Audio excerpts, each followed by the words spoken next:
네, 여러분 안녕하세요. 보험스쿨, 박문서의 보험스쿨의 박문서입니다. 지난 시간에 이어서 제가 생명보험 자격 시험 대비 영상 두 번째를 준비했는데요.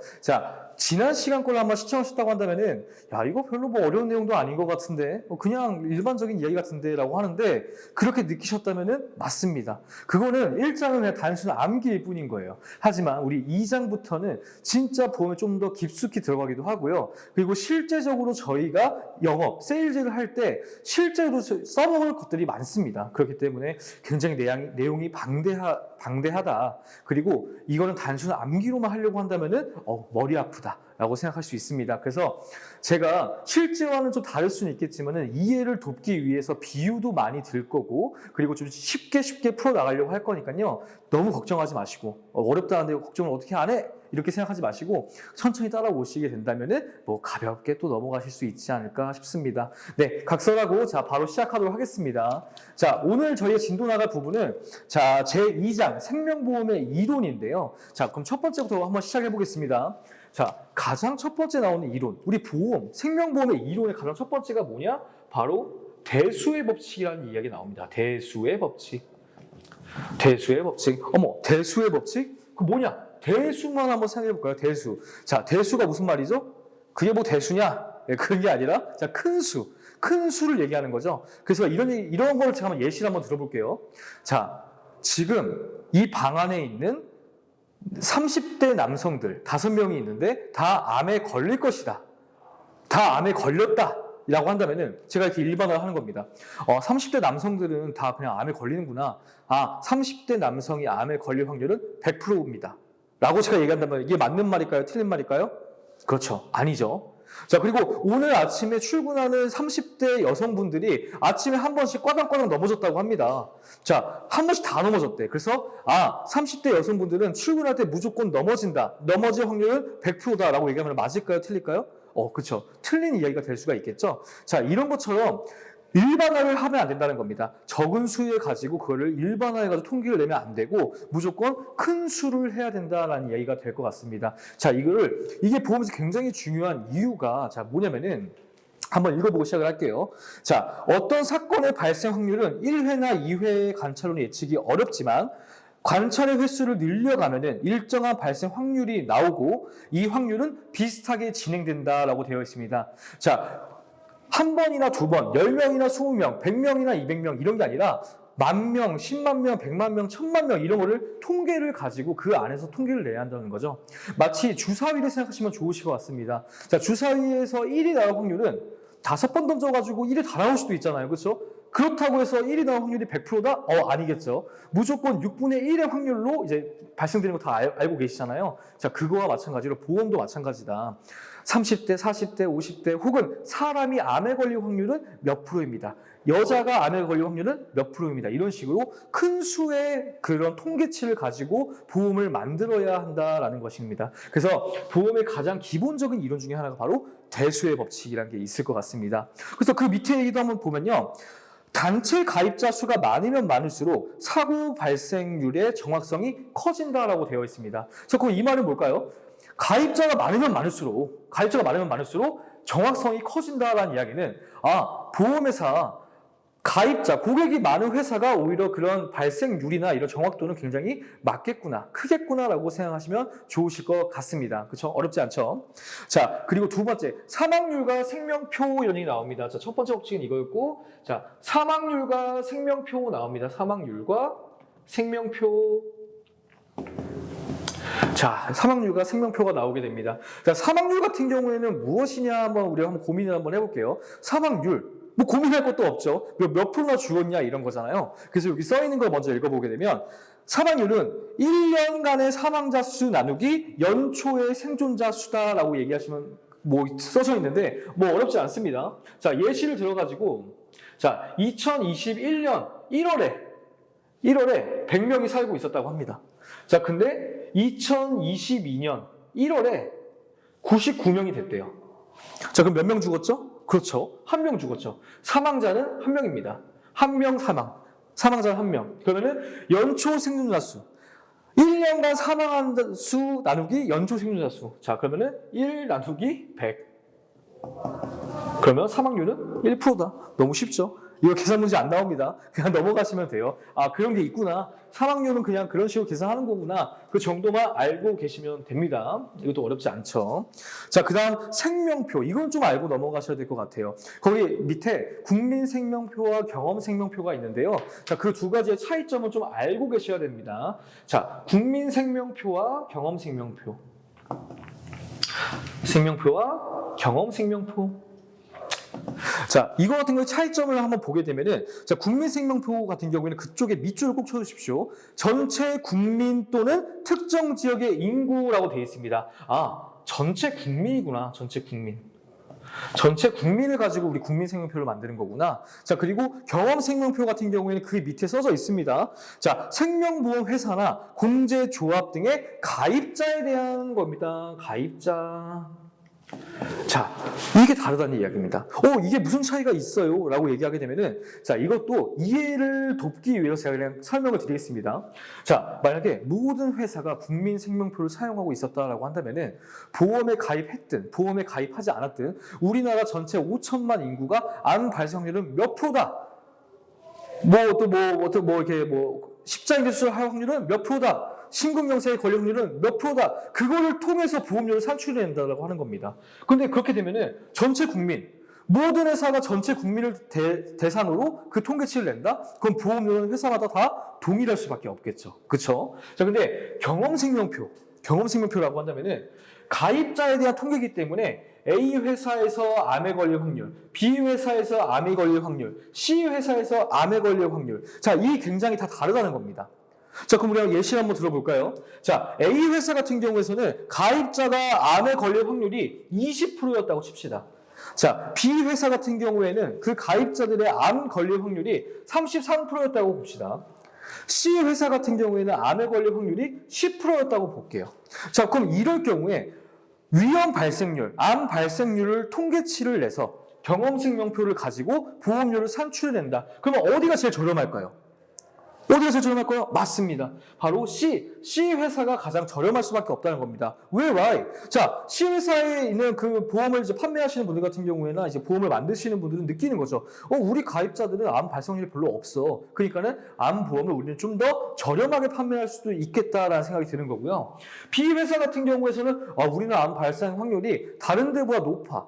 우리 가입자가 굉장히 암에 많이 걸렸어. 그러다 보니까 암보험의 보험료가 좀 더 높을 수밖에 없다. 이런 것 때문에 우리 대리점이라든가 해서 많이 광고하죠. 비교 분석을 해준다. 모든 회사의 비교 분석을 통해서 고객님에게 가장 적합한 보험, 가장 저렴한 보험을 찾아드립니다라고 얘기할 수 있는 게 바로 이 경험생명표를 사용하기 때문에 그런 것이 다 정도까지만 이해하시면 되실 것 같습니다. 자, 그러면 우리 알고 있죠? 자, 그러면 우리나라 지금 어떤 국민생명표와 경험생명표 중에 어떤 걸 사용하고 있다? 바로 경험생명표를 사용하고 있다 정도까지만 이해하시면 되실 것 같습니다. 그래서 한번 볼게요. 자, 2019년 4월부터는 제9회 경험생명표를 표준 위험률로 사용하고 있다. 우리나라는 경험생명표를 사용하고 그에 따라서 각 보험사마다 보험료가 차등이 생기는 거구나. 이 정도까지 아시면 되실 것 같습니다. 자, 그래서 지금 말씀드린 이 세 가지 국민생명표 제가 안 쓰니까 지울게요. 대수의 법칙과 사망률과 생명표 그리고 경험생명표를 사용한다는 것까지 우리가 알아봤고요. 자, 그 바로 밑에 수지상등의 원칙이라고 있습니다. 수지상등의 원칙. 자, 수지상등 같은 경우는 무슨 말일까요? 수지상등. 이것도 그냥 쉽게 이해해 볼게요. 수지상등. 수지가 맞는다. 이런 얘기 어르신들한테 하시기도 하죠. 자, 이게 뭐냐? 서로 간의 이득이 동일하다는 이야기인 겁니다. 서로 간의 이득이 동일하다. 자, 그럼 이게 무슨 말이냐? 우리 쉽게 한번 예를 들어볼게요. 자, 여기에는 회사가 있고, 여기에는 고객님들이 있습니다. 자, 고객님들은 회사에다가 무슨 돈을 내죠? 무슨 돈? 네, 보험료를 내고요. 회사는 고객님들한테 무슨 사고나 사건이 발생하게 되면은 무슨 돈을 주죠? 보험금을 줍니다. 그렇죠?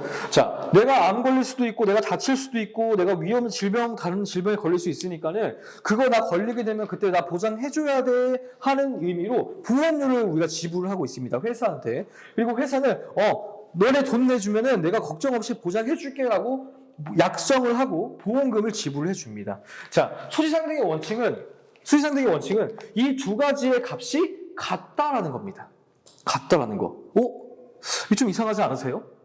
좀 이상하지 않으세요? 느낌 좀, 뭐라고? 내가 낸 보험료랑 내가 받은 보험금이 같다고? 아닌데? 우리 옆집 개똥이 엄마는 이거 막 보험료 뭐 10,000원짜리 냈었는데 저번에 무슨 50만 원 받았다고 하던데? 막 이런 거 생각나시지 않으세요? 그래서 정말 뭔가 좀 이상하다고 생각하실 수 있습니다. 자, 그거에 대한 예시를 한번 보게 되면은, 여기까지 나오나요?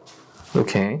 자, 예시를 한번 들어보게 되면 우리 이렇게 한번 예시를 한번 들어볼게요. 자, 우리 지금 촬영하시는 PD님께서 종신보험을 가입했다고 한번 치죠. 생명보험의 가장 대표적인 상품 종신보험을 가입했다고 치면은, 자, 주계약 1억짜리를 가입했다고 봅시다. 주계약 1억짜리를 가입하고 월 보험료는 20만 원이었다고 볼게요. 20만 원이었다. 자, 그렇게 되면은 내가 매월 고객이 회사한테 내는 돈은 얼마다? 바로 20만 원이다. 근데 내가 만약에 사망하게 되면은 회사에서 고객한테 줄 돈은 얼마다? 1억입니다. 오케이? 자, 근데 여기서 한 1년 내다가, 근데 제가 예시를 PD님으로 들어가지고 PD님이 죽어야 되네. 저로 하겠습니다. 제가 월 20만 원씩 사망보험금 1억 나오는 그런 보험을 가지고 있었는데 제가 1년 내다가 문서가 사망을 했어. 죽었어. 그러면 내가 낸 돈은 얼마죠? 내가 낸 돈은 월 20만 원씩이니까는 240만 원 냈네요. 내가 낸 보험료는 240만 원. 하지만 내 유가족, 저희 어머님이나 아버님이 받으실 돈은 얼마죠? 바로 1억을 받습니다. 그러면 이거 수지상등의 원칙이 맞지 않는 거 아니에요? 라고 생각하실 수 있습니다. 이거 원칙에 어긋난 거 아닙니까? 잘못된 보험 아닙니까? 내가 240만 원 냈으니까 회사도 고객한테 240만 원만 줘야 되는 거 아닙니까? 라고 생각할 수가 있습니다. 근데 이게 좀 더 디테일하게 들어가게 되면 굉장히 어려워요. 굉장히 어렵기 때문에 이렇게 그냥 편하게 생각을 해봅시다. 이 원칙 또한 대수의 법칙을 써야 한다라고 생각하시면 될 것 같아요. 자, 어떤 느낌이냐면 이 회사는 누군가 월 20만 원씩 주게 되면 주계약 1억을 줘야 됩니다. 사망 시에. 그러면 그런 고객이 저 박문서 혼자뿐만 아니라 엄청 많다라는 거예요. 엄청 많다라는 거예요. 이 조건으로 가입한 사람이 막 많다라고 하는 겁니다. 그런 대수의 법칙을 사용해가지고 35세의 박문서, 그쵸, 36살 됐으니까 36세의 박문서 같은 고객님들한테는 월 20만 원씩의 주계약 보험금 1억까지는 가능하겠다. 왜? 박문서 개인한테 돈 받는 게 아니라 엄청 여러 명한테 돈을 받아가지고 주는 거기 때문에 동일하다. 수지상등의 원칙에 어긋나지 않는다라고 생각하시면 되실 것 같습니다. 자, 이 말인즉슨 수지상등의 원칙은 내가 내는 보험료와 내가 받는 보험금의 크기가 같다라는 이야기지만 이거는 나 개인과 회사와의 문제가 아니라 나와 같은 동일한 위험군을 가진 모든 고객과 함께 되는 거기 때문에 개인으로는 안 되고 회사와 고객 전체로 이해를 해야 된다. 대수의 법칙을 이용해야 된다. 라고만 이해하십시오. 여기서 더 들어가잖아요. 어렵습니다.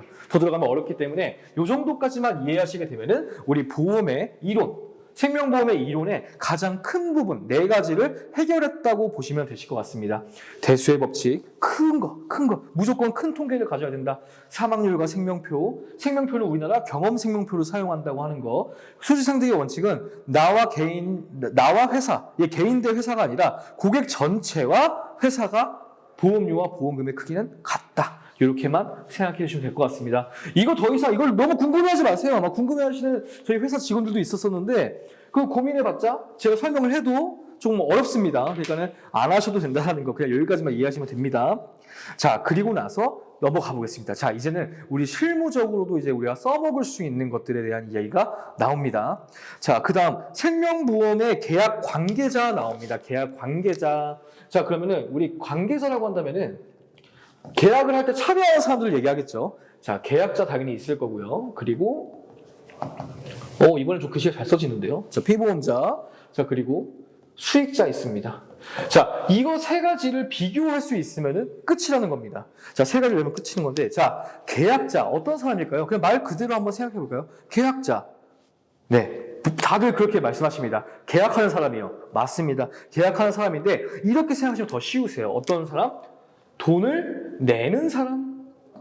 돈 내는 사람이라고 생각하십시오. 돈 내는 사람. 아, 계약자는 돈을 내는 사람이구나 생각하시면 될 것 같고요. 그러면 반대로 수익자는 뭘까요? 수익자? 돈을 받는 사람, 돈을 받는 사람. 이렇게만 생각하시면 또 쉽습니다.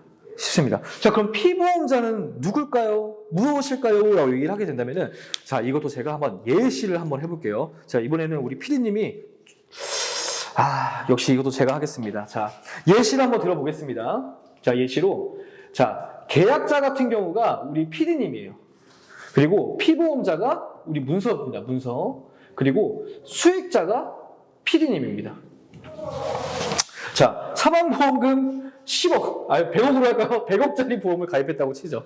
자, 이거에 대한 월 보험료가 뭐 2천만 원이라고 합니다. 뭐 그런 의미 없고. 자, 이 보험이 있다라고 한다면은 이 돈 누가 내죠? 이 보험에 대한 돈? 맞습니다. 피디님이 내시는 거고요. 그리고 수익자는 또 100억은 피디님한테 가요. 근데 피디님이 사망하게 되면 100억이 나올까요? 아니죠. 계약자가 죽는 건 아무 상관없습니다. 바로 문서가 죽어야 돼요. 제가 죽어야 사망보험금 100억을 타 드실 수 있는 거죠. 살벌하죠. 100억이면은 좀 위험합니다. 위험해요. 위험한데, 자, 그래서 어떻게 되느냐? 바로 사고의 대상이 되는 사람입니다. 사고의 대상이 되는 사람이다. 자, 암으로 해도 똑같습니다. 암으로 해도. 우리 피디님이나 저랑 뭐 엄마 아들 사이라고 한다면은 엄마가 돈 내주고 아들이 만약에 안 걸리면은 또 엄마가 돈 받고, 반대로 아들이 돈 내고 엄마가 암 걸리고 아들이 돈 받고, 이렇게 해도 괜찮다라는 겁니다. 괜찮다라는 거. 그래서 일반적으로 계약자는 그냥 돈 내는 사람이구나, 피보험자는 그 사고의 대상이 되는 사람이구나, 수익자는 돈을 받는 사람이구나 라고만 생각하시면 될 것 같아요. 자, 그럼 여기서 조금 더 진행 한번 해보도록 하겠습니다. 자, 이러다 보니까는 PD님이 돈 내기가 부담스러운 거야. 이거 100억 사망보험금이다 보니까는 박문서가 언제 죽을지 모르겠어. 근데 내가 보험을 유지는 해야 돼. 그러니까 너무 막 힘든 거야. 돈 내기가 빡세. 그래서 여기다가 우리 남편을 조금 추가시켜서 돈을 좀 나눠서 좀 내고 싶다라고 해요. 가능할까요? 불가능할까요? 네. 이런 거는 우리가 판매하는 보험에 없다고 생각하시면 됩니다. 자, 계약자를 뭐 2인, 3인, 이런 걸 일반적인 저희 개인보험 같은 세일즈 할 때, 자, 여러분 개인보험 세일즈 하실 거죠? 자, 이런 경우에는 거의 없다고 생각하시면 될 것 같고요. 자, 그러면 혹은 수익자. 이 피디님이 다 받잖아요, 100억을. 돈을 받는 사람이니까.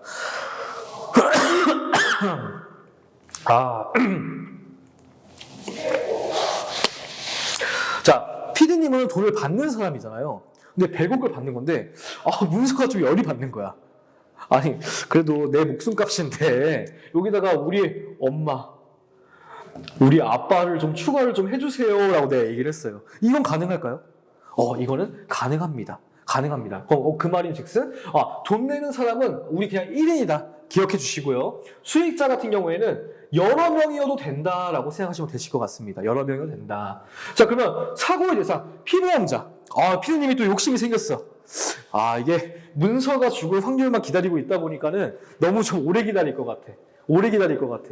그래서 여기다가 문서도 넣고, 요한이도 넣고, 뭐 완동이도 넣고, 여러 명을 넣고 싶어. 자, 이건 가능할까요? 자, 이런 거는 일반 개인 보험에서는 불가능하지만 우리 단체 보험 한번 생각해 봅시다. 자, 지금 이거 우리 자격 시험을 준비하시는 분들께서도 아마 어떤 이제 직업을 다니시다가 이직하는 경우가 생기실 텐데, 자, 그러면 우리 한번 생각해 보세요. 회사에서 나 단체 보험 해줄 때가 있습니다. 예를 들어 볼까요? 예를 들어 보게 되면은, 자, 계약자가 S사, 그리고 피보험자, 사고의 대상인 사람들은 S사 전체 임직원, 수익자는 뭐 임직원, 뭐 이런 식으로 해주는 보험들이 거의 대부분입니다. 자, 그러면 계약자는 한 명이죠. 계약자는 S사한테 한 명입니다. 한 명. 근데 피보험자는 수백 명이 있죠. 이런 것처럼 이것도 여러 명일 수가 있구나라고만 생각해 주시면 되실 것 같습니다. 자, 여기까지도 어렵지 않습니다. 자, 그러면은 또 우리 이런 경우도 한번 생각을 해봐야 될 것 같아요. 자, 우리 똑같이 PD님, 그리고 문서가 죽어야 되고요. 그리고 PD님이 돈을 받으셔야 되는데, 자, 이럴 경우에 PD님이 요즘에 그 문서가 월급도 안 주고 뭐 이래가지고 갑자기 이 보험료 내기가 좀 빡세진 거야. 자, 그래서 아, 이거 계약자를 좀 바꿔야겠다. 바꾸고 싶다. 바꾸고 싶어. 누구로? 우리 남편으로. 남편 돈으로 돈을 내고 싶어. 엄청 밝은 표정으로 그 동그라미를 날리시는데 남편으로 바꾸고 싶어. 자, 그럼 이럴 경우에는 가능할까요? 불가능할까요?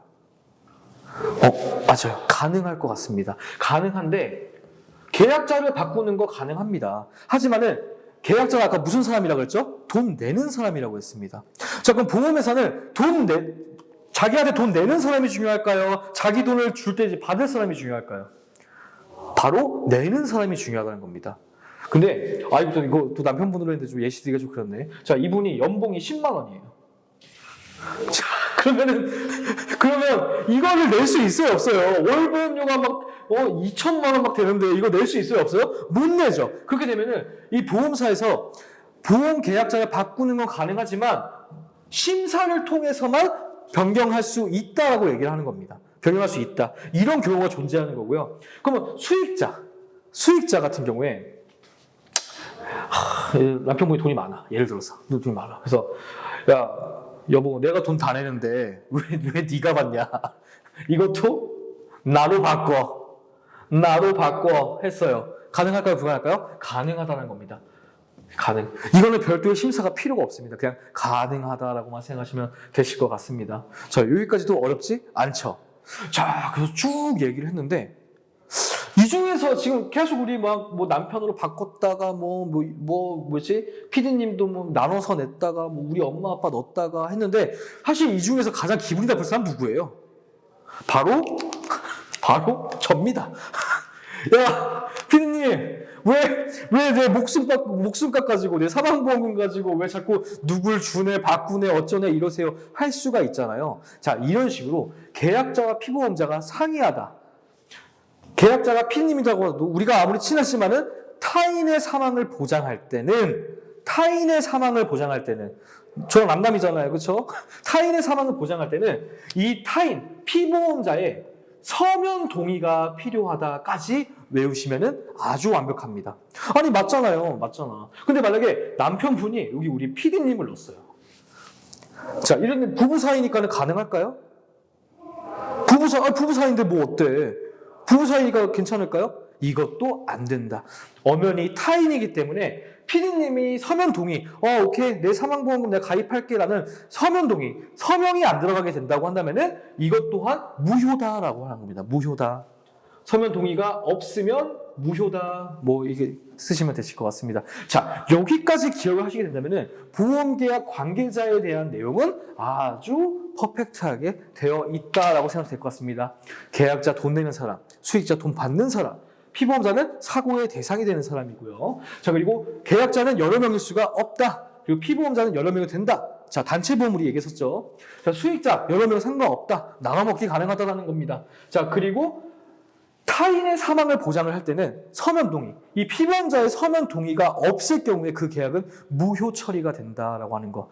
굉장히 이게 만약에 이 서면 동의 없이도 그런 게 가능하다고 한다면은 생각하고 싶지 않은 그런 이제 범죄 행위에도 이 보험이 쓰일 수가 있기 때문에 그런 점 유의하셔야 되고, 앞으로 여러분들이 영업하실 때 우리 남편 보험 할 거예요, 우리 와이프 보험 할 거예요 할 때도 이런 서면 동의는 자필 서명은 무조건 받으셔야 여러분들이 일하실 때도 건전하게 이 보험업을 누리실 수 있다라고 제가 말씀드릴 수 있을 것 같습니다. 자, 그래서 우리 한번 읽어보고 넘어가겠습니다. 자, 보험계약자, 보험료 납입 의무를 지는 자, 돈 낸다는 사는 거죠. 돈 낸다는 거. 자, 피보험자, 사고의 대상이 되는 자라고 되어 있고요. 수는 제한이 없고 타인을 사망으로 할 때는 서면 동의가 필요하다까지 써 있습니다. 자, 수익자 같은 경우에는 그냥 돈 받는 사람, 그 수나 자격에 제한이 없다. 수나 제한의 자격이 없다. 내가 돈 못 벌어도 가능하다는 겁니다. 하지만은 계약자는 심사를 거친다. 누구의 심사? 보험회사에. 이 사람이 우리 회사에다가 돈을 계속 낼 수 있는지 없는지에 대한 심사가 들어가기 때문에 제한이 있다라고만 생각하시면 될 것 같습니다. 자, 이것도 어렵지 않죠? 자, 보험회사는 왜 설명 안 해주세요? 네, 읽어보시면 어렵지 않으니까 넘어가겠습니다. 보험기간이란 얘기 나오게 됩니다. 자, 이것도 지금 강의 들으시는 여러분들이 실제로 세일즈를 하게 된다면은 많은 고객님들께서 조금 헷갈려가 아니죠. 헛갈려 하시는 것 중에 하나입니다. 자, 보험기간이라고 한다면은 거기에 뭐라고 적혀 있느냐? 보험 계약에 따라 보장을 받는 기간입니다. 보장을 받는 기간. 자, 그럼 예를 들어가지고, 자, 20년납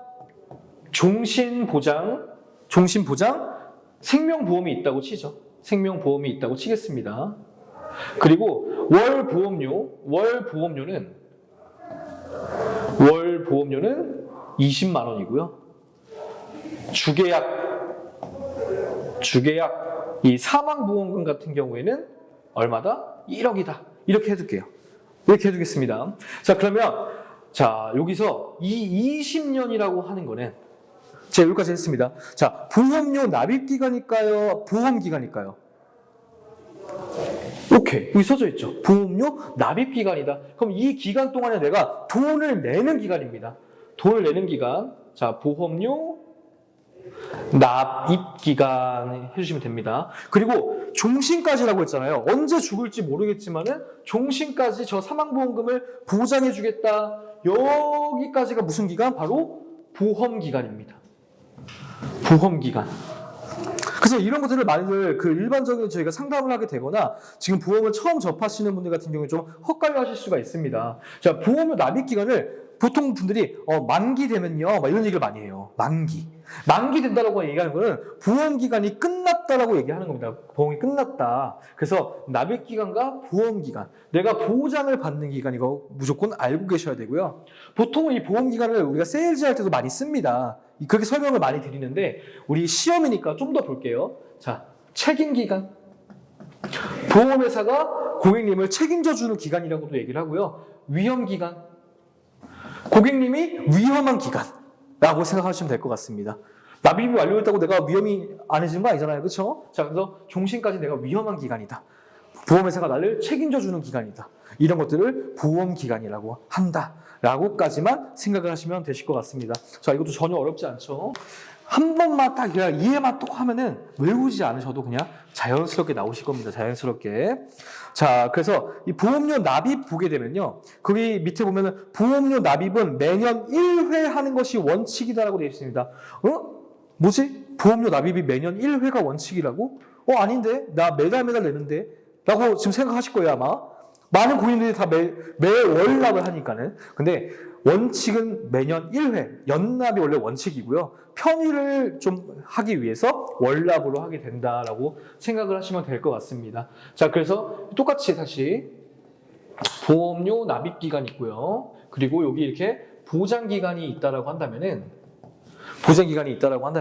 자, 지금 보면은 납입기간과 보장기간 누가 더 길죠? 네, 보장기간이 더 깁니다. 납입기간이 보장기간보다 짧네요. 그렇죠? 짧죠? 자, 이런 계약 같은 경우를 바로 단기납 계약이라고 이야기를 합니다. 단기납 계약이라고 합니다. 납입기간이 보장기간보다 짧으니까 단기납이라고 얘기하고요. 그러면 반대가 아니라 이 파란색이 납입기간이래요. 납입기간과 보장기간이 같네요. 그렇죠? 자, 이런 것들을 바로 전기납이라고 합니다.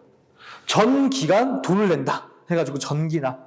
단기납은 납입기간이 보험기간보다 짧은 것들을 얘기하는 게 바로 단기납이다. 이것도 어렵지 않죠. 그래서 전기납 같은 경우에는 지금 여러분들이 가지고 계시는 그겁니다.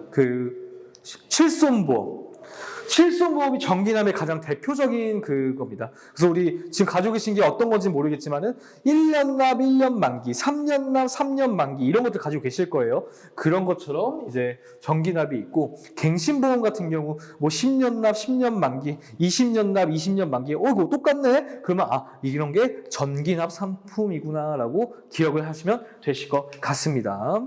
자, 이것도 어렵지 않죠. 우리가 일하면서 절대로 쓰지 않을 거지만 시험에는 가끔씩 나오는 부분이 이제 또 나옵니다. 자, 그 밑에 보게 되면은 보험료 산출 방식의 비교라고 되어 있습니다. 이것도 간단하게 이해하고 넘어갈게요. 자, 삼위형 방식과 그리고 현금 흐름 방식. 자, 이 두 가지의 방식을 통해 가지고 고객님들이 내야 될 보험료를 산출한다고 합니다. 자, 근데 그 밑에 있는 표들 내용 보잖아요. 더 헷갈려. 복잡해. 그래서 제가 하는 걸로만 한번 이해를 해볼게요. 이해를. 자, 3위험 방식은 보험료를 산출할 때 몇 가지의 조건을 볼까요? 몇 가지 조건? 오케이. 3가지의 조건을 가지고 한다고 합니다. 세 가지 조건만으로 보험료를 산출해낸대요. 근데 현금흐름 방식은 세 가지에다가 플러스 알파를 한 겁니다. 라고까지만 이해하십시오. 삼위원 방식은 세 가지만 사용해가지고 보험료를 산출하는데 현금흐름 방식은 삼위원에다가 플러스 알파를 한 것이다 라고 하는 겁니다. 그러니까 아예 다른 건 아니고 이거를 업그레이드한 게 현금흐름 방식이다까지만 이해해 주세요. 오케이? 그러면 현금흐름 방식은 세 가지만 보고 하는 게 아니라 여러 가지를 본다는 얘기가 되는 거잖아요. 자, 그러면 자 이제부터 이해 갑니다. 자, 계산할 때 복잡할까요? 쉬울까요? 상대적으로? 네, 쉽다. 계산이 쉽다. 계산이 쉽다.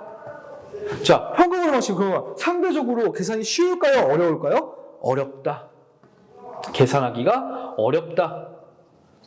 자, 그러면 삼위원 방식은 계산하기 쉬운 만큼 그 보험료의 정확도가 높을까요? 낮을까요? 낮다가 됩니다. 정확도가 낮다. 아니 대충 계산했으니까 정확도가 낮다. 그 대충 계산하기 정확도가 낮다. 자, 계산을 엄청 어렵게 해가지고 산출해냈어요. 그럼 정확도가 높다. 정확도가 높다. 다 여기까지만 비교하시면 됩니다. 너무 쉽죠? 그 밑에 무슨 예정, 사업 비율, 이런 거 얘기했는데, 그거 보지 마세요. 만약에 그게 너무 디테일하게 나오잖아요? 그거 틀려도 합격하실 수 있습니다. 그래서 그냥 편하게 생각하시고, 이 정도만 알고 계셔도 된다는 겁니다. 보험료 산출하는 방식은 크게 두 가지가 있는데, 삼위원 방식과 현금흐름 방식이 있다. 자, 삼위원 방식은 세 가지만 보기 때문에 계산하기가 쉽지만 정확도가 낮다라고 이해하시면 되고요. 그 반대로 현금흐름 방식은 세 가지에다가 더 많이 더 붙였기 때문에 계산하기는 어렵지만 정확도는 되게 높다. 이 정도까지만 이해하시면 아무 문제 없다라는 거. 자, 이것도 바로 넘어가겠습니다. 이 강의를 찍으면서 가장 많이 얘기할 게 어렵지 않으시죠? 어렵지 않죠? 이렇게 얘기할 겁니다. 근데 아마 끄덕거리고 계실 거예요. 끄덕거리고 계실 겁니다. 아마 다시 돌려보시는 일은 옆에서 누가 말 걸거나 그 옆에서 이제 우리 애가 말 걸거나 이런 일밖에 없을 것 같은데 자, 잘 이해 안 되시면은 또 역시나 댓글에다가 또 문의해 주시면 될 것 같고요. 자, 우리 그 다음에 배당으로 넘어가게 됩니다. 배당. 자, 배당이라는 단어도 좀 들어본 것 같은데 아니면 또 주식 좀 하시는 분들 같은 경우에 또 이거 나 아는데 하실 겁니다. 그래서 보게 되면 자, 보험회사는 유배당 보험 계약에 대하여 잉여금이 발생할 경우 잉여금의 일정 비율을 계약자 배당 준비금으로 적립했다가 보험계약자에게 배당금으로 지급한다. 야, 이게 진짜 말로만 보면은 좀 빡치죠? 좀 열받죠? 자, 하지만 우리 또 쉽게 한번 이해를 한번 해보겠습니다. 자, 배당. 자, 이걸 한번 이해해 볼게요. 자, 배당 같은 경우에 우리 그 말뜻을 좀 쉽게 풀어보게 되면은 자, 보험회사가 있으면은 수많은 고객님들께서 보험회사한테 무슨 돈을 주죠? 무슨 돈? 네, 보험료를 줍니다. 보험료를 엄청나게 많이 줘요. 자, 이 회사가 이걸 가지고만 있으면은 바보예요? 네, 말했네요. 바보예요. 바보입니다. 그렇기 때문에 이 회사는 이 돈으로 우리 지난 시간에 배웠던 것처럼 투자를 합니다. 주식 투자, 채권 투자, 부동산도 좀 일부 하고 얘기를 하죠. 그래서 투자를 하게 됩니다. 근데 투자가 너무 잘 되는 거야. 너무 잘 돼. 근데 무슨 돈으로 투자한 거야? 우리 고객님 돈으로 투자한 거잖아. 고마운 거야. 그래서 수익이 잘 날 때는 뭘 준다? 고객님한테 배당을 좀 주겠다라고 얘기하는 겁니다. 바로 이게 대표적인 게 유배당 보험이라고 얘기를 하고 있는 거죠. 자, 그러면 이 배당을 줄 때 어떤 방식으로 주느냐, 이거 세 가지만 알고 계시면 됩니다. 자, 현금 지급 방식 하나가 있고요. 적립 방식이 하나가 있고요. 그리고 보험료 상계 방식이 있습니다. 보험료 상계 방식. 배당을 줄 때는 이 세 가지의 형태로 준다. 자, 그럼 이게 어떻게 되는 것이냐? 우리 예시를 한번 들어볼게요. 자, 매달 10만 원씩 보험료를 내는 사람들이 있다고 칩시다. 있는데, 자, 여기서 예시로 이런 식인 거예요. 자, 고객님, 근데 이런 일 없습니다. 이런 일은 없지만은 그냥 얘기하는 거예요. 자, 이러지만, 이번 달에 배당금 2만 원 나왔고요, 1만 원 나왔고요, 3만 원 나왔고요, 5만 원 나왔고요, 또 1만 원 나왔어요. 자, 이런 식으로 배당금에 대한 이야기가 나올 때가 있는데요. 자, 이럴 때 어떻게 되느냐? 2만 원을 바로 통장으로 제가 싸드릴게요. 얘기하는 게 바로 현금 지급 방식이라고 생각하시면 됩니다. 바로 싸주는 게 바로 현금 지급 방식이다. 너무 쉽죠? 바로 통장에 싸주는 거니까. 자, 근데 적립 방식은 뭐냐? 적립 방식은 이거 우리가 계속 보험회사 가지고 있다가 우리 고객님들이 나 배당금 줘 하고 청구했어요. 그때 몰아서 주는 게 바로 적립 방식이다. 야, 이것도 어렵지 않죠? 너무 쉽죠? 너무 쉽죠? 자, 그리고 나서 마지막 보험료 상계 방식 같은 경우에는 자, 뭐 제가 얼마라고 했죠? 뭐 이렇게 했나요? 자, 이런 식으로 했나요? 자, 보험료 상계 방식은 말 그대로 보험료를 상계 처리해 준다는 겁니다. 자, 그 말인 게 뭐냐?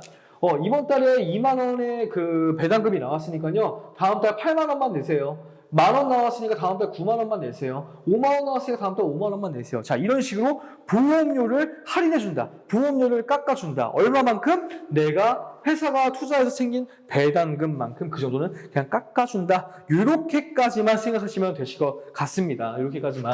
자, 그래서 이 지급 방식 같은 경우에서도 너무 쉬워요. 너무 쉽기 때문에 뭐 어려울 게 없습니다. 어려울 게 없는데 야, 근데 이걸 제가 엄청 빨리 설명했잖아요. 엄청 빠르게 설명한 게 이제는 이걸 찾아볼 수가 없다는 거예요. 찾아볼 수가 없다.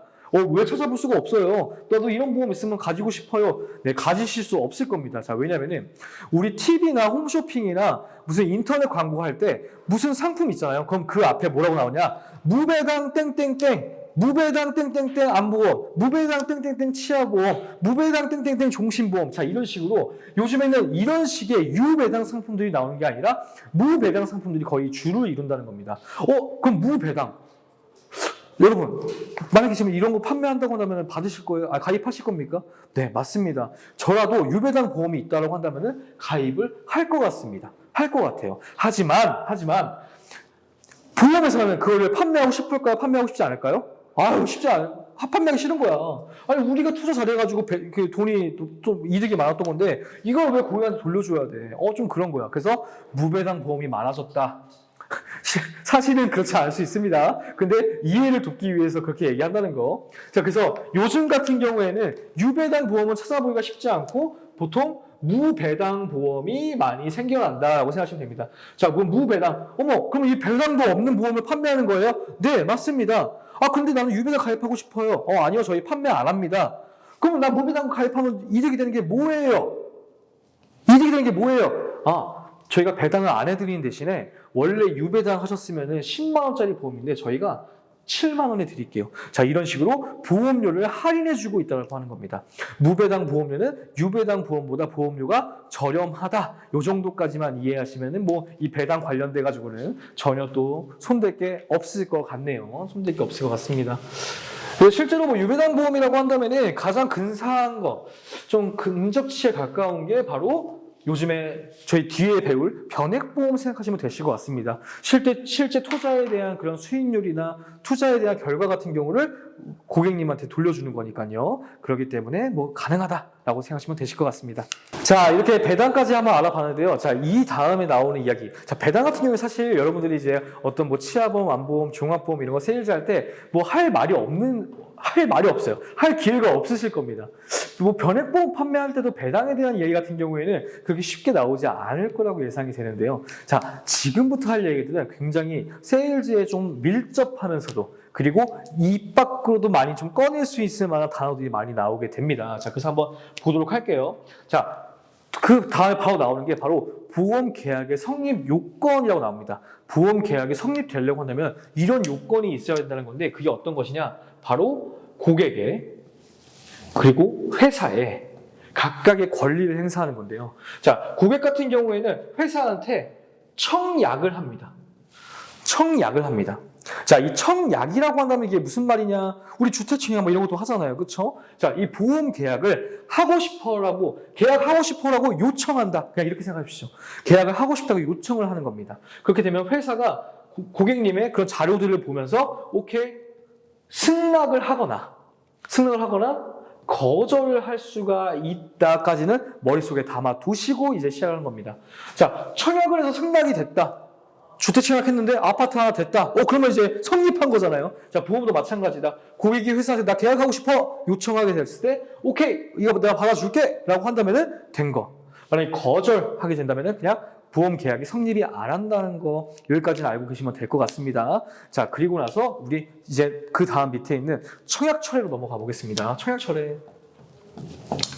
자, 이것도 정말 많이들 들어보셨을 만한 이야기 중에 하나입니다. 청약을 철회한다. 계약을 요청했던 거, 계약을 요청했던 걸 내가 빠꾸시키겠다는 겁니다. 나 요청 안 할래 라고 빠꾸시킨다는 겁니다. 그럼 이 청약 철회 같은 경우에는 어떻게 가능한 것이냐라고 본다면은, 자, 거기에 글에 써 있을 겁니다. 증권을 받은 날로부터 15일 이내, 그리고 그 가로쳐져 있는 곳에 청약일로부터 30일 이내에 청약을 철회할 수 있다라고 얘기가 되고 있습니다. 자, 그러면 이 날을 우리가 청약일로 볼게요. 청약일로 보게 되고, 자, 증권을 받은 날이 이날이라고 봅시다. 증권을 받은 날이 이날. 자, 그러면 여기까지는 15일이 걸렸고요. 청약일부터는 여기까지가 30일이라고 우리가 예시를 한번 더 보도록 하겠습니다. 자, 이럴 경우에 증권을 받은 날로부터 15일 이내, 청약일로부터 30일 이내에는 고객님들은 청약 철회를 요청할 수가 있다라고 되어 있는데, 자, 한번 볼게요. 만약에 증권을 받은 날이 이날이 아니라, 자, 이날 받았다고 생각해 볼까요? 이날 받았다? 그러면 증권을 받은 날부터 15일, 요 정도까지겠죠? 자, 그러면은 철회가 여기까지 가능할까요? 아니면 30일까지 가능할까요? 맞습니다. 30일 이내까지만 가능하다라는 겁니다. 그러면 증권을 받은 날 15일이 지나도 30일, 청약일부터 30일이 되어 있지 않다고 한다면은, 지나지 않았다고 한다면은, 청약철회 내가 신청할 수 있다는 결론이 나오게 되고요. 혹은, 증권을 내가 좀 늦게 받았어. 이때 받았네, 증권을 이때 받았네? 자, 근데 15일이 지났어. 자, 그러면은 30일까지 청약철회 가능할까요? 아니면 증권을 받은 날 15일까지, 여기까지 가능할까요? 네, 맞습니다. 이것도 역시나 30일까지만 가능하다라고 이해를 하시면 좋으실 것 같습니다. 그러면 이게 무슨 말이에요? 증권을 받은 날로부터 15일 이내 같은 경우에는 실무적으로는 그렇게 중요하지 않구나. 원칙적인 청약일로부터 30일 이내에는 내가 언제든지 청약 철회가 가능하구나라고 생각하시면 되실 것 같습니다. 하지만 우리는 지금 실무하는 게 아니라 뭐 하는 거죠? 시험 공부하는 거기 때문에 두 가지 다 암기를 하셔야 됩니다. 근데 암기하기 쉬워요. 증권을 받은 날로부터 15일, 내가 청약하는 날로부터 30일까지는 청약 철회할 수 있다라고 생각하시면 되실 것 같습니다. 자, 그럼 이 철회라는 게 왜 있는 기능일까요? 왜 있을까요? 왜? 맞습니다. 바로 그거예요. 왜 있느냐? 우리 보험 같은 경우에는 우리 뭐 한 1-2데이 혹은 1-2년 돈 내고 나서 끝나는 건가요? 아니죠. 굉장히 오랫동안 내야 되는 겁니다. 뭐 20년, 30년, 뭐 짧아봤자 막 10년, 7년, 막 이 정도는 돈을 내야 돼요. 그러니까는 한 번 선택할 때 굉장히 고심을 해야 된다는 이야기가 되는 거죠. 그래서 청약을 하고 나서도 30일까지는 좀 고민을 해볼 수 있다는 겁니다. 와, 내가 이거 맞는 건가? 아닌가? 내가 좀 부담되는데 내가 보험료를 이거를 20년 동안 낼 수 있을까? 이런 거에 대한 고민은 그래도 이 시간 안에는 좀 해야 된다. 이 시간 이후가 넘어가게 되면은 청약철회는 불가능하다는 걸 알고 계시면 좋을 것 같고요. 이건 앞으로도 고객님들한테 안내해 드릴 때도 좀 명확하게 청약일로부터 30일까지입니다, 고객님. 그때까지 고민해 보실 수는 있습니다. 라고 얘기를 해도 뭐 무방하겠죠. 그렇죠? 자, 근데 문서가 계속 고민하다가 이 30일째 되는 날 내가 어떻게 이 돈을 다 내? 나 이거 부담돼가지고 안 되겠다. 조금 더 고민해 보던가 해야겠다라는 생각으로 이 30일 되는 날 내가 청약 철회를 했습니다. 자, 청약 철회를 했죠. 내가 보험회사한테 나 청약할래. 나 계약하고 싶어 라고 청약을 했다가 내가 철회를 했어요. 자, 그러면 내가 냈던 돈 돌려줄까요? 안 돌려줄까요? 당연히 돌려줍니다. 당연히. 계약이 이제 없어지는 거잖아요. 그렇죠? 없어지는 거기 때문에 돌려줘야 되는데 회사는 그걸 며칠 안에 줘야 되느냐? 바로 D+3일 이내에 돈을 돌려줘야 됩니다. 무슨 돈을 돌려주느냐? 바로 기납입보험료 돌려줍니다. 기납입보험료. 자, 청약할 때 돈을 일단 보험료를 내잖아요. 총회 보험료를 내기 때문에 내가 냈던 돈을 철회하게 되면 기납입보험료를 돌려줍니다.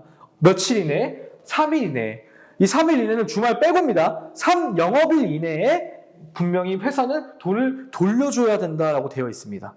자, 근데 회사가 깜빡한 거야. 회사가 깜빡했어. 5일째 되는 날 이 기납입보험료를 돌려줬어요. 5일째 되는 날 이 기납입보험을 돌려줬어. 야, 근데 있는 놈들이 더 하죠. 자, 근데 이럴 일이 없습니다. 근데 이럴 경우에 누가 잘못했죠? 고객이 잘못했나요? 회사가 잘못했나요? 맞습니다. 회사가 잘못했기 때문에 기납입보험료에다가 이자를 줍니다. 이자. 자, 이자를 붙여주는데 다시 한번 누가 잘못했죠? 회사가 잘못했습니다. 자, 회사가 돈이 많아요? 제가 돈이 많아요? 회사가 돈이 많죠? 하여튼 있는 놈들이 야, 돈도 많은 놈이 이거를 안 돌려줘가지고 실수를 해? 그러면 가장 높은 이자를 준다고 합니다. 가장 높은 이자. 우리 가장 높은 이자 중에 가장 무서운 이자가 뭐예요? 바로 여러분들은 없을 수도 있겠지만은 저는 항상 대출이자가 가장 무섭습니다. 그래서 보험계약 대출이자. 보험계약 대출이자. 대출이자까지만 외우셔도 돼요. 자, 보험계약 대출이자를 매겨준다라고 한 겁니다. 이틀 동안의 그 이자. 회사가 잘못했다. 돈 많은 놈이 실수했다. 그렇기 때문에 이자도 가장 높은 거로 매기겠다 해가지고 이렇게 돌려준다입니다. 자, 여기까지가 청약철회예요. 청약철회. 자, 다시 한번 복귀할게요. 고객이 회사한테 청약을 하게 됩니다. 그리고 나서 증권을 받는 날로부터 15일, 청약일로부터 30일까지는 내가 청약철회를 할 수가 있다. 고심 끝에 청약철회를 했어. 그럼 나는 내가 처음에 냈던 돈을 이 회사한테서 돌려받아야 돼. 며칠 이내? 3일 이내. 돌려받아야 되는데 이게 이틀 막 지연됐어. 혹시라도. 지연됐어. 그럼 누가 잘못했어? 회사가 잘못했어. 돈 있는 사람이 잘못했어? 그러면은 이자도 가장 센 거, 대출 이자를 매긴다. 여기까지만 알고 계시면은 청약철회 문제 나오셔도 자신 있게 푸실 수가 있습니다.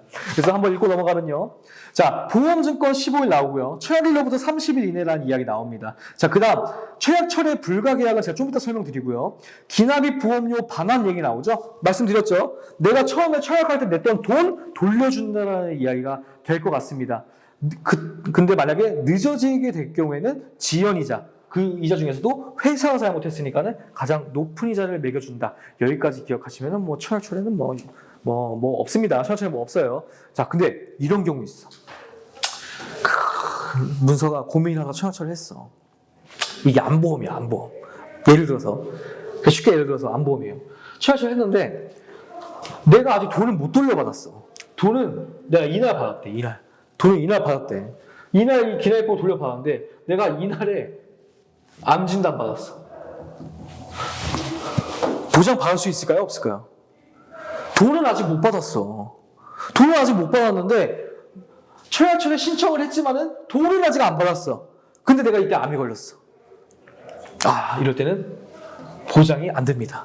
자, 청약철회 할 때 이거 뭐 여러분들이 경험하지 않으시는 게 더 좋겠지만은 경험을 하게 되는 경우라고 한다면 이런 게 있습니다. 메시지가 이렇게 나와요. 청약철회 신청이 접수된 이유로는 향후 보장은 제한됩니다. 향후 보장은 해드리지 않습니다. 면책사항입니다. 이렇게 나오게 되거든요. 그래서 접수하자마자 그 이후부터는 이 보험에 대한 내용은 나랑 아무 상관이 없다라고 생각하시면 될 것 같습니다. 그래서 청약철회 안내할 때 이것까지 안내하시게 된다면 굉장히 나이스한 안내를 하신 거다라고 말씀드릴 수가 있겠네요. 그래서 청약철회 역시나 또 어렵지 않으시죠? 어렵지 않으시죠? 네, 어렵지 않다. 그냥 이것도 암기가 아니에요. 이해하시면 됩니다. 이해하시면 됩니다. 자, 그 다음에 청약의 승낙 및 거절 얘기 나오게 됩니다. 청약의 승낙 및 거절. 자, 얘기 나왔네요. 자, 그러면 이거 어떻게 하냐? 자, 고객은 회사한테 청약을 하게 된다면은 회사는 이거를 받아줄 건지 아니면 거절할 건지를 알려줘야 됩니다. 근데 그거를 며칠까지 알려줘야 되느냐? 바로 30일까지는 알려줘야 한다는 게 바로 원칙입니다. 그래서 청약을 하고 나서 난 철회할 것도 아니라 기다리고 있었어. 근데 30일이 지났어. 그럴 경우에 어떻게 해? 나 이거 승낙인지 거절인지 모르는데 어떻게 해? 30일이 지났음에도 불구하고 안내가 없다? 그러면 이거는 승낙으로 간주한다라고 생각하시면 되실 것 같습니다. 근데 이런 경우도 흔치 않습니다. 보통은 다 그 고객님 핸드폰으로 혹은 우리 이제 일하실 우리 설계사님들의 핸드폰으로 보험회사가 승낙되었습니다. 승인되었습니다. 거절되었습니다. 반송되었습니다. 이런 식의 형태로 얘기가 나온다는 거. 이것도 그냥 어렵지 않죠. 넘어가면 됩니다. 넘어가면 돼요. 자, 근데 이런 경우가 있어요. 우리 아까 철이랑 한번 비교를 한번 해볼까요? 내가 청약을 했어. 그러면은 시간이 지나고 있어. 30일 이내에 나는 승낙이나 거절이라는 메시지를 들어야 돼요. 근데 보험사가 한 20일 정도 지나가지고 고민하다가 고객님 죄송합니다. 거절해야 될 것 같습니다. 라고 얘기를 했습니다. 자, 그럼 이럴 경우에는 어떻게 될까요? 자, 거절됐어. 그럼 이 계약이 성립된 겁니까? 안 된 겁니까? 안 된 거죠. 이 계약은 없는 거예요, 없는 거. 그럼 내가 처음에 청약을 할 때 냈던 돈 같은 경우에는 돌려줄까요? 안 돌려줄까요? 돌려줍니다. 당연히 돌려줘야죠. 거절했으니까 이 계약은 없던 거야. 그러니까 돈을 돌려줍니다. 무슨 돈? 기납입 보험료. 이미 냈던 보험료를 돌려줍니다. 돌려주죠. 자, 그리고 나서 풀 썼습니다. 뭘 줄까요? 뭘 줄까요? 자, 이거 누가 잘못했습니까? 누가 잘못했어요? 거절. 돈도 많으면 좀 받아주지. 이렇게 될까요? 아닙니다. 그 회사가 승낙 거절하는 거는 회사의 고유한 권리이기 때문에 거절을 한다고 해가지고 그거를 비난할 수 없고요. 거절했다고 해가지고 그게 잘못된 행동이라고 볼 수가 없습니다. 자, 다시 물어볼게요. 자, 누가 잘못했죠? 아무도 잘못한 사람이 없다라고 한다면 그래도 이자 줍니다. 어느 동안? 청약하고 20일 동안 승낙 대기를 기다리셨을 텐데 이 시간 동안 보험회사가 돈을 가지고 있었으니까 그거에 대한 이자를 준다고 해요. 자, 근데 아까는 회사가 잘못했을 때는 가장 높은 이자를 줬었습니다. 하지만은 이거 누구의 잘못도 아니죠? 그러니까는 가장 낮은 이자, 공시이율을 준다. 그냥 이렇게만 생각을 하십시오. 회사가 잘못했을 때는 가장 높은 이자인 대출이자, 회사가 잘못한 게 아니야. 하지만 그래도 좀 줘야 될 것 같아. 이럴 때는 이자를 주지만 가장 낮은 이자인 공시이율 이자를 준다. 여기까지만 또 하면은 뭐 청약, 승낙 이런 것도 너무나도 쉽게 끝낼 수가 있습니다.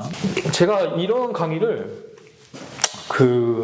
지금까지 몇 번이나 해봤을까요? 지금 이 같은 매년 좀 비슷한 이야기들이죠. 자격시험이라는 게 매년 비슷한 이야기인데 굉장히 이제 많이 해봤었는데 지금 보고 계신 분들의 심정이 조금 궁금하긴 합니다. 어렵지 않으실 거예요. 쉽게 이해하실 수 있으실 거고, 근데 지금 진도가 느리다고 생각할 수 있으실 텐데, 이렇게 확실히 이해를 해야 나중에 복습하실 때, 시험 문제 푸실 때, 그리고 실제 세일즈 할 때도 적용하는 부분들이 있기 때문에, 처음에 기초를 단단하게 잡아야 내가 시험도 영업도 잘할 수 있겠구나 생각하시면서 잘 따라오시면 되실 것 같습니다.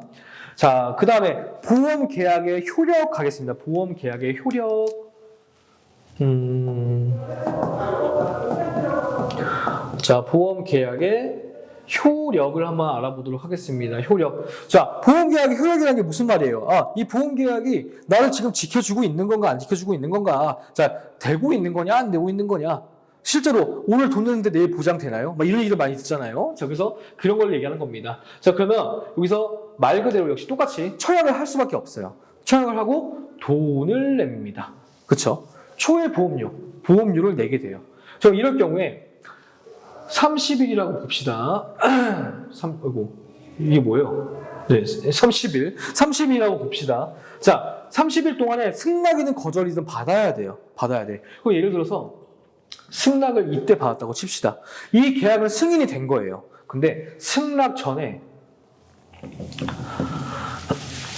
사고가 일어났다. 자, 이거 보장될까요, 안 될까요? 어차피 승낙 됐던 건데 이것도 그냥 보장해 주세요. 라고 얘기할까요? 여기 뒤에 사고가 발생되면 이건 당연히 보장되는 거잖아요. 그쵸? 근데 이런 부분 같은 경우 되냐 안 되냐 고민하실 수 있을 텐데, 자, 이것도 보장됩니다. 자, 이게 거절만 안 되고 승낙이 원래 됐었다라고 한다면은 이전에 만약에 사고가 나더라도 돈 냈잖아, 내가. 돈 냈으니까 보험사가 돈 받았잖아. 그러면 보장해줘야 될 거 아니야. 그쵸? 이게 거절이 된다면 또 문제가 생길 수가 있어요. 우리가 그거까지 한번 봐볼까요? 고민하다가 거절을 했어요. 거절했어. 근데 이렇게 됐어. 사고가 났어. 이거는 보장해줄까요, 안 해줄까요? 돈을 일단 받았는데 이거 거절할 계약이었어. 해줄 거 안 해줄까? 자, 이것도 해줄 수도 있고 안 해줄 수도 있습니다. 자, 그러면 예를 들면 어떤 경우냐고 한다면, 자, 거절할 때 어떤 사유가 있어야 거절이 될 거 아닙니까? 예를 들어서 보험회사가 문서 씨 죄송합니다. 못생기셔서 거절합니다. 이런 경우는 없어요. 이런 경우 없고 무언가가 있습니다. 자, 실제로 제가 소장 절제수를 예전에 어릴 때 받아본 적이 있었는데 그 이력이 좀 문제가 돼서 거절을 하려고 해. 위험성이 너무 크다. 이 사람 되게 아플 위험이 크다. 그럼 보험금 많이 나갈 것 같아. 그래서 거절할 수 있습니다. 괜찮아요. 근데 이 사고가 내가 십자인대 수술을 했대. 거절한 사유는 소장 절제한 것 때문이래. 자, 둘의 연관성을 한번 봅시다. 십자인대와 소장 절제 연관성 있나요, 없나요? 없다. 이럴 경우에는 보상해준다는 겁니다. 보상해주고 그냥 거절 처리하고 끝난다는 거예요. 자, 근데 여기서 만약에 내가 또 사고가 난 게 또 소장에 대한 문제가 생겼어. 자, 이거 보장된다, 안 된다? 안 된다. 이렇게만 생각하시면 되실 것 같습니다. 자, 이것도 어렵지 않죠? 이것도 그냥 보험사 입장에서 조금만 생각을 해보시게 되면은 굉장히 쉽습니다. 굉장히 쉬워요.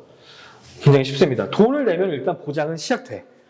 돈을 내면 보장은 시작돼. 승낙 전이어도 다 보장돼. 하지만 거절됐을 경우에는 그 연계성, 보험회사가 거절하려고 했던 사유와 내가 났던 그 사고의 연관성을 한번 보고 나서 보장을 해줄지 말지를 결정한다. 여기까지만 생각하시면 되실 것 같습니다. 어쨌든 기본적인 것 같은 경우에는 내가 돈 냈어? 그러면은 보장 시작된다. 보장 스타트. 스타트 된다라고 생각하시면 되실 것 같습니다. 자, 그러면은 청약 돈 내면은 보장이 된다. 모두가 그런 것이냐? 그렇지 않으실 수 있습니다. 자, 제가 비교적 뭐랄까요? 요즘에 MZ세대라는 얘기를 많이 하잖아요. MZ세대. 저도 아직까지는 MZ세대인데, 자, 제 동년배라든가 혹은 저보다 어린 20대 친구들이라고 하든가 그런 분들 같은 경우에는 대부분이 특정한 병이 없게 된다면 무진단 계약으로 갑니다. 왜? 나이도 어리고 건강하고 돈도 잘 낼 수 있는 사람들이야. 왜? 사회생활 열심히 하니까는. 그러니까 무진단 계약으로 넘어가게 됩니다. 자, 근데 우리 어머님, 아버님 혹은 노인분들을 한번 생각해 봅시다. 그런 분들 같은 경우에는 지금 시청하고 계시는 분들 본인이 그럴 수도 있고요. 아니면 부모님들이 그럴 수도 있는데, 자, 고혈압. 되게 듣기 어려운 말인가요? 아닙니다. 고혈압은 진짜 어르신들이면 누구나 그냥 가지고 있는 병이에요. 가지고 있는 병. 거기다가 당뇨. 이런 병 같은 경우도 굉장히 지병, 고지혈증, 콜레스테롤이 높다. 이런 것들은 정말 흔하게도 가지고 계시는 거거든요. 그러니까 보험사 입장에서는 연세가 많으신 부모님이나 노인분들을 이제 우리가 계약을 받을 때는 조금 고민이 되는 거야. 이거 받을까 말까? 받을까 말까? 고민이 되는 거야. 젊은 사람들은 그냥 진단 안 받고도 가능했는데 이런 어르신들 같은 경우에는 진단 계약이라고 표현을 합니다. 진단 계약. 자, 그럼 무슨 차이가 있느냐? 자, 여기까지는 똑같아요.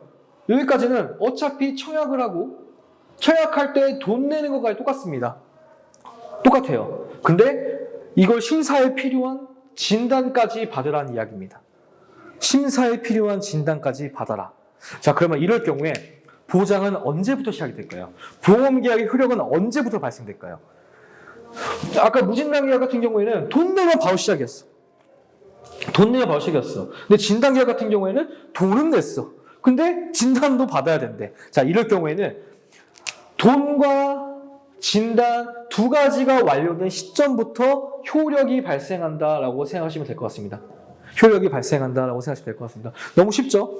진단, 어르신들이고 지금 현재 건강 상태나 이런 것들을 판단해야 되니까는 혹은 예전에 과거에 아픈 경험이 있으신 분들이었다고 한다면은 돈 받는 것만으로는 안 되고 지금 현재 건강 상태를 좀 진단해보고 나서 결정해야 될 것 같습니다 라고 이야기를 한다는 거죠. 그래서 돈과 진단 두 가지가 동시에 충족이 되는 순간부터 효력이 발생한다라고 하는 겁니다. 그리고 나서 30일 이내까지 진단일로부터 30일. 청약이 아니라 진단일로부터 30일. 이 진단 결과를 가지고 심사를 해야 될 거 아니야. 그렇죠? 30일 이내에 승낙이든 거절이든 얘기한다라고 하는 겁니다. 오케이. 자, 이것도 어렵지 않습니다. 그럼 우리 아까처럼 사를 한번 봐볼까요? 자, 이때 사고 났다. 보장이 될까요? 안 될까요? 이것도 사실 케바케인데요. 진단을 받았는데 이분이 고혈압이 높으셔. 근데 그냥 허리를 좀 삐끗하셨대. 이런 거는 연계가 없잖아요. 그러니까는 보장이 될 수도 있다. 이거는 뭐 제가 확답을 드릴 수는 없겠지만은 자, 여기서 사고 났다. 승낙이다. 자, 그러면은 당연히 보상된다, 안 된다? 된다. 돈 진단 다 받았잖아요. 그리고 어차피 승낙될 거였으니까 사고 나도 된다는 거야. 근데 동일하게 사고가 났어. 근데 거절됐어. 자, 이럴 경우에는 아까랑 비슷하게 생각하시면 됩니다. 자, 예를 들어서 진단 결과가 고혈압이 나왔어요. 근데 사고 난 게 뇌졸중이래. 자, 고혈압과 뇌졸중 관계가 있어요, 없어요? 있어요. 그럴 경우에는 이거는 보장은 안 된다. 하지만은 그런 게 아니라 그냥 허리 삐끗하거나 그냥 뭐 상해로 인해서 교통사고 나서 좀 다치셨다. 그런 것들은 보장된다. 자, 이런 거 생각하시면 됩니다. 그래서 기본적인 것만 이해하시면 돼요. 진단계약이든 무진단계약이든 다 동일하다. 돈을 내고 나서 일반적인 모든 보험들은 돈 내면 보장 다 된다라고 생각하시면 됩니다. 진단계약은 돈과 진단이 동시에 충족이 되고 나서부터 가능하다라는 거. 그리고 승낙 전 보험사고, 승낙이 이때 됐어. 승낙이 이때 됐어. 승낙 전에 보험사고 났더라도 돈 냈으니까 보장해준다. 승낙 전에 사고 났더라도 돈 진단 다 받았으니까 보장된다. 오케이, 이렇게까지만 이해하시면 되실 것 같습니다. 그 위에 다시 청약철회 쪽으로도 한번 넘어가 볼까요? 청약철회. 그럼 청약철회를 제가 다시 넘어간 이유가 거기에 청약철회가 불가능한 계약이라는 게 있습니다. 분명히 누구에게나 30일 동안의 기회를 준다. 고민할 수 있는 시간을 준다고 얘기했었는데 철회가 불가능한 계약들이 있대요. 자, 그러면 가장 첫 번째 대표적인 게 바로 진단계약과 전문보험 계약자가 체결한 계약입니다. 자, 여러분들이 보시기에 지금 앞에서 강의하고 있는 이 방문서는 전문보험 계약자일까요? 맞습니다. 제가 보험을 계약하게 되면은 제가 또 계약자라고 한다면 보험을 알 만큼 아는 사람이 철회를 왜 해? 라는 이해가 나오는 거죠. 고민하지 말고 너가 잘 알아보고 계약했어야지 라는 생각 때문에 철회를 할 수가 없습니다. 코드가 있는 사람, 그러니까 내가 판매 자격이 있는 사람들은 보험 계약을 하게 되면은 철회는 절대 불가능하다. 왜? 알만큼 아는 사람이 왜 고민할 짓을 만들어? 라는 그냥 취지라고 생각하시면 될 것 같아요. 또한 자, 진단 계약이 철회가 안 된대요. 그거 왜 그럴까요? 아니, 내가 우리 부모님 보험 가입시켜 드리려고 청약하고 돈도 냈어요. 그리고 진단 받아야 된대. 진단 받아야 된대. 우리 아버지가 고혈압이 있으셔가지고 그 진단까지 아버지가 받으셨어. 받고 나서 30일 정도가 이제 흐르고 있었어. 흐르고 있었는데 내가 고민하다 보니까는 야, 이건 내가 아버지 보험 하나 가입해드리긴 해야 되는데 요즘 내 주머니 사정도 좀 이렇게 만만치가 않으니까 가입해드릴 수가 없을 것 같아. 그래서 이대로 안 되겠다. 할 수 없이 철회해야겠다라고 제가 보험사한테 요청을 했습니다. 근데 된다 안 된다? 안 된다. 근데 왜 안 되는 걸까요? 아니 내가 어긴 게 없잖아. 최악일로부터 30일, 뭐 진단일로 30일, 뭐 이런 거 다 막 지키려고 했어. 어쨌든 내가 고민하다가 내가 철회를 했는데 왜 안 되냐? 바로 이것 때문입니다. 진단 때문에. 진단 받는 게 뭐라고 그걸 철회를 안 해줍니까? 자, 실제 세일즈한테 보시게 되면 이런 식으로 이해하면 편합니다. 자, 진단을 만약에 요청하게 되면은 보험사와 연계되어 있는 종합보험, 대형 병원에서 간호사분이 직접 댁으로 방문을 합니다. 직접 댁으로 방문을 해요. 그렇게 되면은, 자, 간호사분께서 직접 방문을 하시죠. 자, 인건비 들었죠? 인건비 들고, 자, 그리고 혈액 채취하고요. 그리고 소변검사도 하고요. 혈압검사도 하고요. 이런 것들을 집에서, 자택에서 그런 걸 해가지고, 다시 병원으로 가져가서 검사기 돌리고 분석해가지고, 다시 보험사한테 얘기를 해줍니다. 이런 구조예요. 근데 이 기간 동안에 간호사 인건비, 추출하는 거, 뭐 재료비, 검사 비용 이런 거 다 누가 낸다? 보험사가 낸다는 겁니다. 보험사. 자, 근데 갑자기 처리하겠대. 진단 받아놓고. 야, 고객님, 건강검진 받으시려고 계약하신 거 아니잖아요. 그러니까는 이거는 철회하실 수 없습니다. 이 계약을 안 하고 싶으시면 그냥 해지하시던가 하세요. 이거 철회는 불가능합니다. 냈던 돈 돌려주지 않겠다는 얘기를 하는 겁니다. 자, 근데 사실 너무한 거 아니야 라고 생각할 수도 있겠지만은 좀 역지사지 한번 해보시게 되면은 만약에 여러분들이 보험사라고 한다면은 조금 좀 그러네, 좀 뭔가 이상하네 생각이 드실 겁니다. 그래서 이건 그냥 그렇게 이해하시면 된다. 그래서 청약철회 같은 경우에는 진단계약과 전문계약자, 여러분들이 시험 합격하시면 전문보험 계약자가 됩니다. 자, 그런 분들은 안 된다라고 생각하시면 되실 것 같습니다. 자, 좀 2장의 내용이 길죠? 제가 한참 얘기한 것 같은데도 좀 아직도 남아있는데, 자, 그러면 여기까지 하고 제가 이 2-2로서 제가 한번 찾아볼게요. 그 시간 안에 이제 다 끝낼 겁니다. 2장은. 양이 많은 만큼 집중해서 따라오시고 복습도 잊지 마시고요. 제가 금방 올 테니까는 잠시만 기다려주세요. 감사합니다.